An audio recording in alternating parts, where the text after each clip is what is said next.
Hello and welcome back to the TV24 sports. Mayank Agarwal versus Karun Nair. ये वैसे तो एक टाइम पे एक ही टीम के लिए खेलते थे, इस टाइम अलग अलग टीमों के लिए खेल रहे हैं। एंड शायद जो टीमों के लिए अलग खेल रहे हो तो ठीक है, लेकिन उसके साथ ही इनकी अपनी एक राइवलरी चल रही है। वो है कि कौन सबसे ज्यादा रन बनाएगा इस विजय हजारे ट्रॉफी में। Who will become the leading scorer for of this tournament. एक तरफ मयंक अग्रवाल है, बैक टू बैक एक के बाद एक 3 सेंचुरीज लगा चुके हैं। And on the other hand Karun Nair है। He just played 3 matches before this game. जो मैच आज के हम जिसकी बात करने वाले हैं, उससे पहले 3 मैच खेले थे। 319 रन इनके नाम थे और 101 का एवरेज था।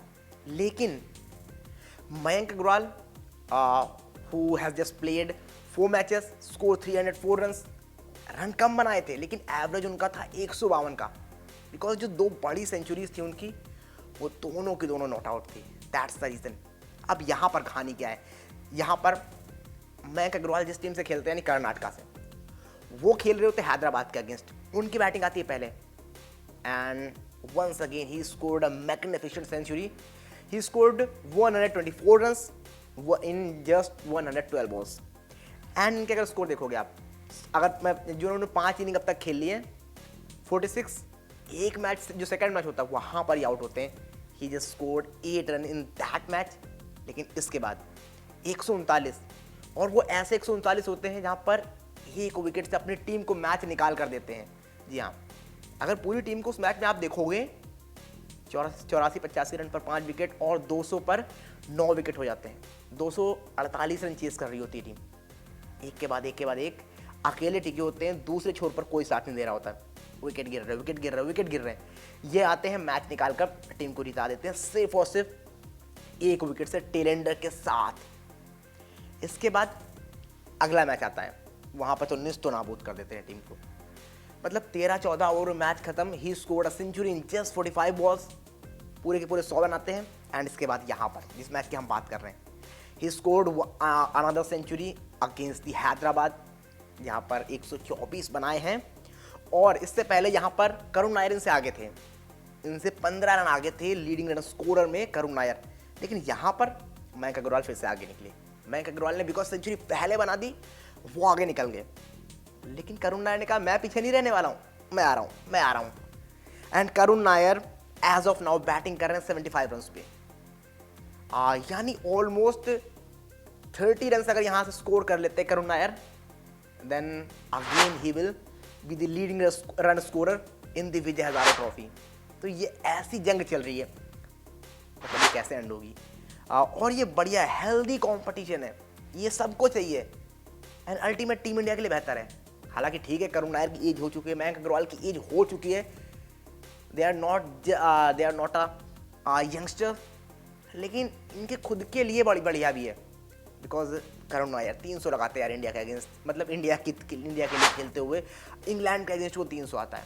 उसके बाद 1 या 2 इनिंग मेरे ख्याल से खराब होती हैं, टीम कहती है कि भरोसा नहीं दे रहे हैं, नेट में जो हमको चाहिए इनसे वो नहीं मिल पा रहा है, ड्रॉप हो जाते हैं। मयंक अग्रवाल जो अगेन इंडिया के लिए डबल, जितने मैचेस उन्होंने इंडिया में खेले, हालांकि डेब्यू ऑस्ट्रेलिया में किया था, बढ़िया करके आए थे वहाँ। इसके बाद जितना भी इंडिया में खेले बहुत बढ़िया खेले। लेकिन जब जाते हैं ये विजिटिंग टीम, मतलब बाहर जाते हैं, फॉरेन में जाते हैं, सेना कंट्रीज में जाते हैं, रन नहीं आते हैं, ड्रॉप हो जाते हैं। और उसके बाद आईपीएल फॉर्म खराब होता है, आईपीएल कॉन्ट्रैक्ट नहीं है। सोचिए करुण नायर के पास इस साल है, जो पिछले 2-3 सालों में नहीं बिक रहे थे, या अगर बिक रहे थे तो बेस प्राइस तो 20 लाख पे। लेकिन मयंक अग्रवाल जिनको पैसे मिल रहे थे, बढ़िया पैसे मिल रहे थे, एक आईपीएल का जाना माना नाम हो चुके थे, नहीं है इस बार कॉन्ट्रैक्ट। बट इस इनिंग के बाद आई डोंट थिंक सो कि नजरें नहीं है उनकी फ्रेंचाइज पर। जो फ्रेंचाइज की नजरें हैं उन पे होनी चाहिए, और जरूर होनी चाहिए। Because the way he batted entire Vijay Hazare trophy, entire तो नहीं कहेंगे, अभी बची हुई है, बट एज ऑफ नाउ जितना खेले हैं, कमाल खेले, लाजवाब खेले हैं, शानदार खेले हैं। सो आई थिंक इनको तो आपको कंटेंशन में रखना चाहिए। किसी ना किसी फ्रेंचाइज की निगाह होगी, ज़रूर होगी। और अगर वहाँ पर कहीं से भी चांस बनता है ना, then he will go for the IPL 2025। तो ये कहानी है। अब as of now Karun Nayar 75 पर खेल रहे हैं, साथ दे रहे हैं जितेश शर्मा, 23 बना चुके हैं। 257 चेस कर रही है विदर्भा तमिलनाडु के अगेंस्ट। 32 ओवर हो चुके हैं, मतलब एक ठीक ठाक मैच चल रहा है और मैच में बहुत आगे है फिलहाल विदर्भा। तो क्या अब यहाँ से इन 79 में से 30 रन बना सकते हैं करुण नायर अगर इनको आगे निकलना है? देखते हैं क्या होता है। बट वंस अगेन तारीफ करेंगे यार मयंक अग्रवाल की, क्योंकि जब आपको इतना बड़ा झटका लगे, आप इतने स्टार प्लेयर बन चुके हो, इतनी सारी चीज़ें आपके अराउंड हो रही हो, वहाँ पर आपको अगर ना मिले, कॉन्ट्रैक्ट नहीं मिलता आईपीएल का, बहुत सारी चीज़ें नहीं, कॉन्ट्रैक्ट नहीं मिल रहा है, किसी टीम ने पैडल नहीं उठाया आपके बेस्ट प्राइस पर, झटका लगता है। एंड ये शायद झटका उनके अच्छे के लिए आया है, because the way he batted, the way he playing बहुत बढ़िया कर रहे हैं। यहाँ पर गेंदबाजी भी की हुई है, विकेट भी चटकाए हैं। पिछले मैच में गेंदबाजी की थी, यहाँ पर 100 बनाया है, गेंदबाजी भी की थी, एक विकेट भी चटकाया था। तो आई थिंक बहुत बढ़िया होने वाला है यहाँ से मयंक अग्रवाल के लिए। अब देखते हैं क्या कुछ होगा आगे, but as of now he is the leading run scorer in the Vijay Hazare tournament. उनसे आगे कोई नहीं है। करुण नायर पीछा जरूर कर रहे हैं, 75 पर खेल रहे हैं, बट क्या आगे जा पाएंगे, इस पर सवाल है और ये देखना पड़ेगा हमको थोड़ा सा रुक के कि क्या होता है, किस तरह से ये प्रोसेस आगे बढ़ता है और क्या उनको सरपास कर पाते हैं वंस अगेन यहाँ पर करुण नायर या फिर नहीं। जो भी आपको लगता है आप बताइए, क्या लग रहा है कि who will be the leading run scorer in the Vijay Hazare trophy, Karun Nair या फिर मयंक अग्रवाल? इन दोनों में से कौन खिलाड़ी होगा? और बिकॉज दोनों ही बढ़िया खेल रहे हैं और दोनों ही कर्नाटका के लिए खेल चुके हैं। इससे बढ़िया बात क्या होगी, दोनों एक दूसरे को जानते हैं और वो दो खिलाड़ी।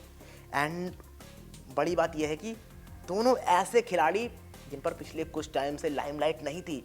करुण नायर तो बिल्कुल साइड लाइन थे, डोमेस्टिक क्रिकेट में भी ज़्यादा उनकी उस तरह से पारियां नहीं आई थी, लेकिन मयंक अग्रवाल के पास लाइमलाइट थी, उनके पास वो फेम था as of now. But IPL में अनसोल्ड होना शायद वो झटका दिया लगा उनको, एंड वो खुद को प्रूव कर रहे हैं, I am the man and मैं यहाँ डिजर्व करता हूँ, मैं यहाँ पर खेलूंगा। कैसे नहीं रखोगे आप मुझे? परफॉर्मेंस देखो, ये देखो मेरी परफॉर्मेंस वो कर दिखा रहे हैं मयंक अग्रवाल। एंड ये मैं एक वीडियो में कहा था आपके साथ कि पृथ्वी शॉ को भी ये करना चाहिए, मतलब उनको स्टोरीज नहीं लगानी चाहिए कि मैं ये कर रहा हूँ, ये कर रहा हूँ, ये कर रहा हूँ। आप अपने बैट से जवाब दो, ये उनको खुद दिख जाएगा कितने रन आपने किए हैं। आपको बताने नहीं पड़ेंगे आपने 55 मैचेस खेले हैं, आपकी एवरेज 55 की है, आपका स्ट्राइक रेट 126 का है। सो आपको सिर्फ परफॉर्म करना है, आपके हाथ में बैट है, आपके हाथ में बल्ला है, आपको बल्ला चलाना है, आपको रन बनाने हैं। देन दुनिया आपकी बात करेगी, आपको अपने बारे में बात करने की ज़रूरत ही नहीं पड़ेगी। ये रियलाइज़ करना है पृथ्वी शॉ को। बाकी आप बताइए क्या लगता है फिलहाल विजय हजारे में करुण नायर या फिर Mayank Agarwal, who will be the leading run scorer in the Vijay Hazare trophy? जो भी आपको लगता है जल्दी जल्दी कमेंट करके बताइए क्या है आपकी राय, और क्या लगता है कि यहाँ पर विदर्भा जीत पाएगी या फिर नहीं, और करुण नायर क्या इसी मैच में सरपास कर पाएंगे मयंक अग्रवाल को या फिर नहीं? जो भी आपको लगता है जल्दी जल्दी अपनी प्रतिक्रिया कमेंट बॉक्स में दर्ज कराएं।